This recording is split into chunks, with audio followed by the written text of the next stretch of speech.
Hello everyone, आप सभी को मेरी तरफ से एक प्यारा सा गुड इवनिंग। दोस्तों, आज की हमारी क्लास है कंप्लीटली बेस्ड है प्रेजेंट कॉन्टिन्यूअस टेंस के एक्टिव वॉइस सेंटेंसेस को पैसिव में चेंज करना। जब फ्रेंड्स इसके पहले हम लोगों की 3 क्लासेस हो चुकी हैं, यानी active and passive voice changing के ऊपर हमने समझाया प्रेजेंट इंडेफिनिट, पास्ट इंडेफिनिट और फ्यूचर इंडेफिनिट के सेंटेंसेस को पैसिव वॉइस में चेंज करना। अगर आपने उन वीडियोस को नहीं देखा तो उन वीडियोस को जरूर देख लें मेरे फ्रेंड्स, क्योंकि क्लासेस बहुत इंपॉर्टेंट है और ज़्यादा लंबी क्लासेस नहीं होती हैं, 10 से 15 मिनट की क्लासेस होती हैं, तो क्लासेस को अंत तक देखा करिए, ठीक है। और हमारे फ्रेंड्स आज की क्लास को बहुत अच्छे से समझेंगे, बहुत ही ध्यान से वीडियो को देखिएगा, ठीक है। और अगर आप यूपी बोर्ड के स्टूडेंट हैं, नए जुड़े हैं, तो तुरंत चैनल को सब्सक्राइब कर लीजिए ताकि आप भी इंग्लिश के सब्जेक्ट में 95+ मार्क्स पा सकें। जो फ्रेंड्स मैं हवा में बातें नहीं करता, इसीलिए मैं बेस के साथ चल रहा हूँ। अगर आपका बेस मजबूत होगा तभी आप 95+ पार कर पाएंगे। बहुत टीचर्स कहते हैं कि मैं ये बता दूंगा ये आ जाएगा, ये बता दूंगा ये आ जाएगा, लेकिन वो स्टूडेंट एवरेज ही रहेंगे हमेशा। लेकिन जो सभी चीज़ों को एकदम रटे हुए हैं, कुछ भी आ जाए उसके लिए कोई फर्क नहीं पड़ता है, उसे तो 95+ पाना ही पाना है, ठीक है। तो सभी चीज़ों को आप साथ लेकर चलिए यार, अभी आपके पास टाइम है और मुझे पता है कि आपको कैसे मैनेज करना है। देन आपको टेंशन लेने की जरूरत नहीं है, बस क्लासेस के साथ चलते रहना है। तो आइए देने करते हुए शुरू करेंगे आज की शानदार class. Let's start our video. My dear friends, आइए अपन लोग समझते हैं प्रेजेंट कॉन्टिन्यूअस टेंस के सेंटेंसेस को पैसिव वॉइस में चेंज करना। यहाँ पर देखिए अफर्मेटिव सेंटेंस है हमारे, जिसका स्ट्रक्चर हो जाता है subject plus is am are plus verb में आईएनजी प्लस ऑब्जेक्ट, ठीक है। इसका प्रयोग करते हैं ही सी सिंगुलर नेम के साथ, एम का प्रयोग केवल आई के साथ और आर का प्रयोग सभी प्लूरल यानी आई मतलब बी यूजे के साथ, ठीक है, तथा प्लूरल सब्जेक्ट के साथ। अब यहाँ पर देखिए, तो ये हो गया हमारा एक्टिव वॉइस का स्ट्रक्चर। लेकिन पैसिव वॉइस में क्या होता है, ऑब्जेक्ट को आगे लिखते हैं, फिर इज एम आर लगाते हैं ऑब्जेक्ट के अकॉर्डिंग, फिर वी लिखते हैं, फिर वर्ब की थर्ड फॉर्म, फिर बाय प्लस सब्जेक्ट। आइए करते हैं change. He is writing a letter, वह एक पत्र लिख रहा है। कौन लिख रहा है? वह लिख रहा है। ये हो गया हमारा सब्जेक्ट। क्या लिख रहा है? एक पत्र। ऑब्जेक्ट हो गया हमारा। ऑब्जेक्ट को आगे लाएंगे आ, लेटर हो गया हमारा। अब एक लेटर है यानी इज लिख गया। अब फिर बीइंग लिखेंगे हम, वो की थर्ड फॉर्म, राइटिंग का थर्ड फॉर्म क्या हो जाएगा? रिटन। अब बाई प्लस सब्जेक्ट, तो ही है यहाँ पर, आएगा क्या हो जाएगा? हिम। तो बाई हिम हो गया हमारा। क्लियर? यानी एक पत्र उसके द्वारा लिखा जा रहा है। अब देखिए second sentence, the boys are reading the poems, यानी बच्चे, ठीक है, कविताएं याद कर रहे हैं या कविताएं पढ़ रहे हैं। रीडिंग है यहाँ पर, तो कौन पढ़ रहे हैं भैया? बच्चे। सब्जेक्ट हो गया। क्या पढ़ रहे हैं? The poems. ऑब्जेक्ट हो गया। द पोएम्स को आगे लाएंगे हम, द पोएम्स। ऑब्जेक्ट लिखा। द पोएम्स यानी प्लूरल है, यानी यहाँ पर आर का प्रयोग करेंगे, द पोएम्स आर। अब बीइंग लिखेंगे हम, फिर वो उसकी थर्ड फॉर्म लिखेंगे, तो रीडिंग का थर्ड फॉर्म हो जाएगा रेड। अब बाय प्लस सब्जेक्ट, तो द बॉयज है ना, यानी बाय द बॉयज हो जाएगा यहाँ पर, बाय द बॉयज। अब इसका मीनिंग क्या निकल रहा है? The poems are being read by the boys, यानी द पोएम्स यानी कविताएं are being read by the boys, यानी बच्चों के द्वारा पढ़ी जा रही हैं। Third sentence, Ram is not abusing you, Ram आपको गाली नहीं दे रहा है। ध्यान दीजिएगा यहाँ पर नॉट आ गया है, लेकिन मैंने नॉट का स्टिकर तो लिखा नहीं है, तो यहाँ पर इज एम आर के बाद नॉट का प्रयोग कर देते हैं हम। देखिए इज एम आर के बाद नॉट का प्रयोग हुआ है, तो यहाँ पर भी हम इज एम आर के बाद नॉट का प्रयोग कर देंगे। क्लियर? यानी Ram is not abusing you, यानी राम आपको गाली नहीं दे रहा है। कौन नहीं दे रहा है? राम हमारा सब्जेक्ट हो गया। किसे नहीं दे रहा है? आपको। ऑब्जेक्ट हो गया यानी यू, यानी यू हो जाएगा यहाँ पर। अब यू के साथ रखता है क्या? आर। अब आर के जस्ट बाद नॉट लगा देंगे हम। अब लिखेंगे क्या?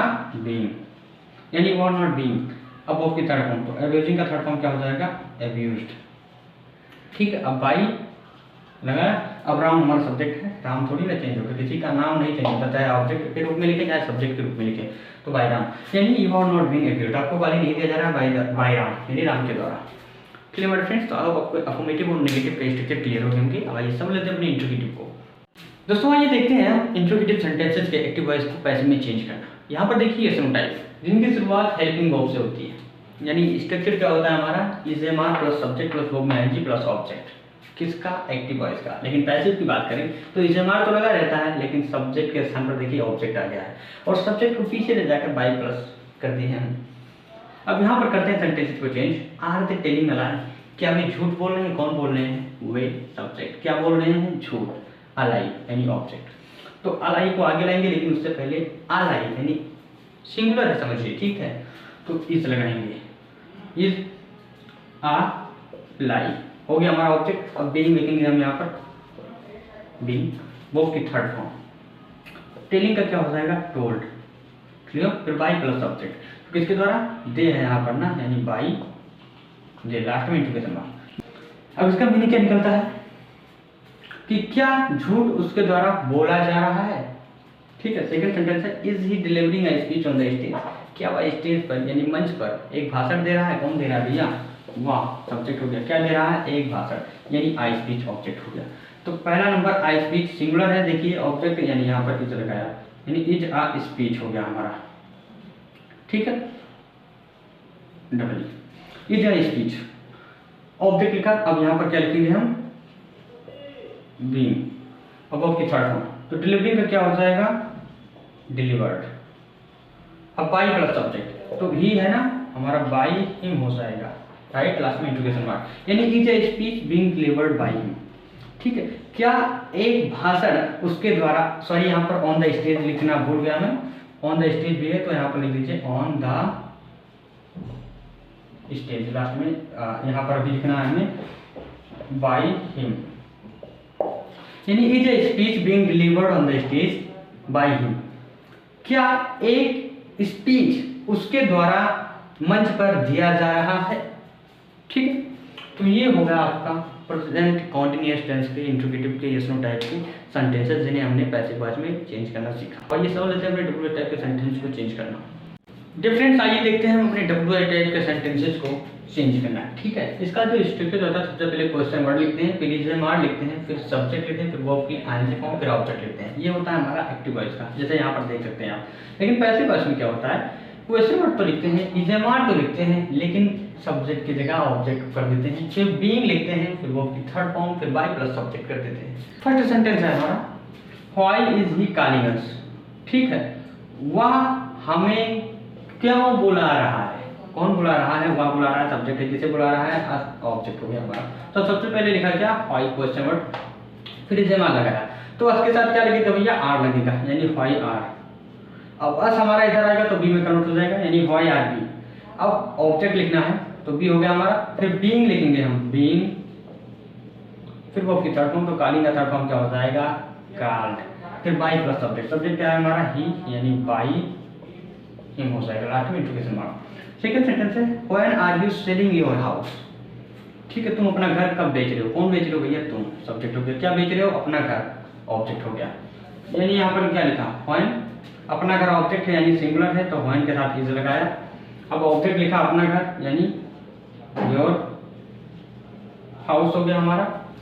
अब यहाँ पर लिखेंगे हम बीइंग, ध्यान रखिएगा ये बीन नहीं है, बीन नहीं है, ये बीइंग है, नहीं आप लोग इसे बीइंग समझ लें, ठीक है। बीइंग दूसरे में लगेगा, हमारा परफेक्ट टेंस में लगेगा बीइंग। तो when is your house being हो जाएगा हमारा, वर्ब की थर्ड फॉर्म। सेलिंग का क्या हो जाएगा, सोल्ड। अब बाई प्लस सब्जेक्ट, सब्जेक्ट क्या है हमारा, यू, यानी बाई यू, ठीक है। तो when is your house being sold by you, तुम्हारा घर तुम्हारे द्वारा कब बेचा जा रहा है। Third sentence, whom are you calling, ठीक है। तुम किसे बुला रहे हो, कौन बुला रहे हो, तुम, इसमें हमारा क्या है, सब्जेक्ट। अब आप लोग सोच रहे होंगे कि हम, मैंने भूल से यहाँ पर हु को हुम कर दिया, ऐसा नहीं है। हुम का मतलब होता है किसे, ठीक है। तो यहाँ पर क्वेश्चन वर्ड यूज हुआ, whom आर यू कॉलिंग, किसे बुला रहे हो तुम, ठीक है।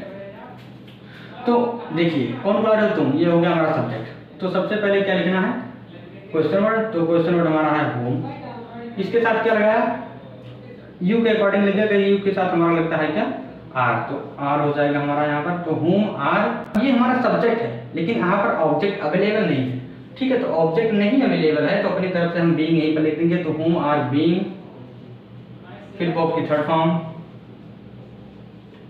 फिर बाई प्लस सब्जेक्ट, तो बाई यू को ले जाकर पीछे जोड़ देंगे यू, यानी whom are being called by you, तुम्हारे द्वारा किसे बुलाया जा रहा है। एंड लास्ट सेंटेंस हमारा जो है, who is singing a song, who का रूल। तो हु को आप जानते हैं कि बाय हुम में कन्वर्ट कर दीजिए, हम लोग बहुत अच्छे से पढ़ते आ रहे हैं। तो बाय हुम में कन्वर्ट किया, फिर क्या लिखा, इज लिख दिया अपने हेल्पिंग वर्ब को, फिर ऑब्जेक्ट लिखना है, तो आ सॉन्ग हमारा ऑब्जेक्ट है, तो आ सॉन्ग लिख दिया, यानी by whom is a song. अब बीइंग प्लस वर्ब की थर्ड फॉर्म, तो सिंगिंग का क्या हो जाएगा, संग। लास्ट में इंट्रोगेशन मार्क में यानी पाया हूँ, ये सॉन्ग मीन संग, यानी यहाँ पर क्या है, कोई सिंगिंग का सॉन्ग, गाना कौन गा रहा है, तो किसके द्वारा एक गाना गाया जा रहा है, राइट। तो आई होप आप लोग बहुत अच्छे से समझ चुके होंगे अपने प्रेजेंट कॉन्टिन्यूअस टेंस के एक्टिव वॉइस के सेंटेंसेस को पैसिव में चेंज करना, ठीक। कोई बिना कोई कंफ्यूजन नहीं बचा होगा, ये नहीं सिर्फ आपका होमवर्क दिख रहा है, पहले सेंटेंसेस को आप लोग चेंज कीजिए ताकि आपको प्रैक्टिस हो सके। और आई होप आपने स्क्रीनशॉट ले लिया होगा। आप लोग होमवर्क नहीं करते भाई, मेरा क्या है, आप लोग करिए चाहे ना करिए, मुझे ना उससे कोई नुकसान होने वाला है ना कोई फायदा होने वाला है, ठीक है। लेकिन मेरा एक कर्तव्य बनता है कि मैं आप लोगों को सुधारूं और जो मैंने आपको सपना दिखाया है कि 95 प्लस उसे पूरा करवा सकूं। तो बिना होमवर्क किए, टेस्ट दिए, ठीक से क्लासेस को अटेंड करिए, आप 95 प्लस नहीं पा सकते यार, इसमें मेरी कोई गलती नहीं है। मैंने जो सपना दिखाया है, अगर आप मेरे अकॉर्डिंग काम करेंगे तभी तो पाएंगे भी, अदरवाइज आई विल नॉट, ठीक है। तो मिलते हैं कल शाम 8 बजे एक नए वीडियो के साथ, जिसमें हम लोग अपने आगे की क्लासेस को कंटिन्यू करेंगे। तब तक के लिए पढ़ते रहिए, मुस्कुराते रहिए, हंसते रहिए, खेलते रहिए और मिलेंगे कल शाम। See you tomorrow, good night all of you.